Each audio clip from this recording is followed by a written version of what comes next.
স্বপ্নে প্রিয় মানুষকে দেখা অনেকের কাছেই আবেগময় ও গুরুত্বপূর্ণ মনে হয়। ইসলামী দৃষ্টিকোণ, মনোবিজ্ঞান আর সাধারণ বিশ্বাস অনুযায়ী এর কিছু ব্যাখ্যা করা যায়। ইসলামী দৃষ্টিকোণ থেকে স্বপ্নের ব্যাখ্যা মূলত তিন ধরনের হতে পারে। এক, সত্য স্বপ্ন বা রুহানি বার্তা, যা আল্লাহর পক্ষ থেকে হতে পারে। দুই, নিজের মন মানসিকতার প্রতিফলন, দিনের চিন্তা, অনুভূতি বা ইচ্ছার কারণে স্বপ্নে আসা। তিন, শয়তানের কুমন্ত্রণা, দুঃখ দেওয়া বা ভয় দেখানোর জন্য স্বপ্নে কিছু দেখানো। প্রিয় মানুষকে দেখা সাধারণত ইচ্ছা ও ভালোবাসার প্রতিফলন হতে পারে, আবার আল্লাহর পক্ষ থেকে সান্ত্বনারও নিদর্শন হতে পারে।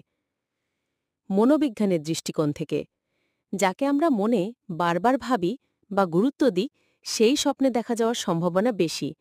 এটি আপনার অবচেতন মন জানাতে চায় যে ওই মানুষটি আপনার জীবনে বড় জায়গা দখল করে আছে।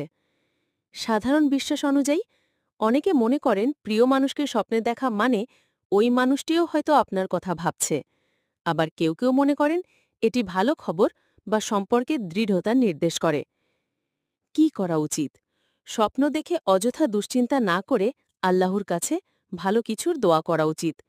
যদি স্বপ্নে কোনো খারাপ দৃশ্য বা দুঃখজনক কিছু থাকে, তখন আল্লাহর কাছে আশ্রয় চেয়ে ৩ বার আউযু বিল্লাহি মিনাশ শাইতানির রাজিম পড়া।